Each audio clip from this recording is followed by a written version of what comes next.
సిద్దిపేట జిల్లా కేంద్రంలో బీసీ సంక్షేమ శాఖ ఆధ్వర్యంలో సర్దార్ సర్వాయి పాపన్న గౌడ్ 376వ జయంతి ఉత్సవాలు ఘనంగా జరిగాయి. ఎన్సాంపల్ ఎక్స్ రోడ్ వద్ద ఉన్న ఆయన విగ్రహానికి గౌడ సంఘాలు ప్రతినిధులు, రాజకీయ నాయకులు పూలమాలలు వేసి నివాళులర్పించారు. బడుగు బలహీన వర్గాలను ఏకం చేసి గోల్కొండ కోటను ఏలిన మహనీయుడని కొనియాడారు. తెలంగాణ ప్రభుత్వం వచ్చాకే ఆయన వేడుకలను అధికారికంగా నిర్వహిస్తున్నారని హర్షం వ్యక్తం చేశారు. ప్రతి ఒక్కరూ ఆయన మార్గంలో నడవాలని పిలుపునిచ్చారు.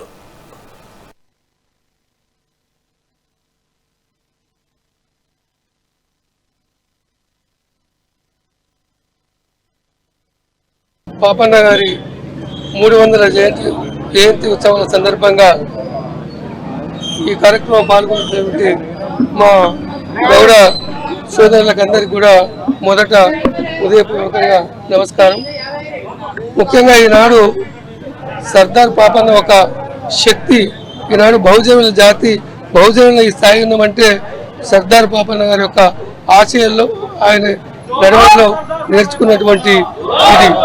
అందుకే ఈనాడు మనం అందరం కూడా ఏదైనా సమస్య ఉన్నప్పుడు ఐక్యంగా ఉండి ఆ సమస్యల పరిష్కారానికి అన్ని కూడా మనం దాన్ని అందరం కూడా ఐక్యంగా పోరాడి ఏదైతే పాపన్న వారు చూసినటువంటి చొరవ, వారు ఇచ్చినటువంటి మార్గదర్శకాలను ముందు అదేవిధంగా మనం కొనసాగాలని ఈ జయంతి సందర్భంగా మరోసారి అందరికీ కూడా హృదయపూర్వక ధన్యవాదాలు.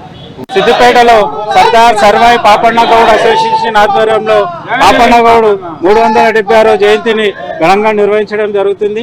గోల్కొండ కోట నేలిన బహుజన చక్రవర్తి సర్దార్ సర్వాయి పాపన్న గౌడ్ 17వ శతాబ్దంలో బడుగు బలహీన వర్గాల ప్రజలపై జరుగుతున్న దాడులు, అన్యాయాలను ఎదురించి బహుజనులను ఏకం చేసి సైన్యాన్ని తయారు చేసుకొని గోల్కొండ కోటను ఏలిన బహుజన చక్రవర్తి సర్దార్ సర్వాయి పాపన్న గౌడ్. సమైక్య పాలనలో ఏనాడు పాపన్నను పట్టించుకున్న పాపన్న పోలేదు. అణిచివేసిన మనం పోరాడి సాధించుకున్న తెలంగాణ రాష్ట్రంలో నేడు గ్రామాన పాపన్న గౌడ్ విగ్రహాలను ఏర్పాటు చేసుకోవడం జరుగుతుంది. ఈరోజు 376వ జయంతి రోజు తెలంగాణ రాజధాని హైదరాబాద్ నడిబొడ్డున పాపన్న గౌడ్ విగ్రహాన్ని ఏర్పాటు చేయడం గౌడ జాతికి, బహుజన బిడ్డలందరికీ గర్వకారణం. పాపన్న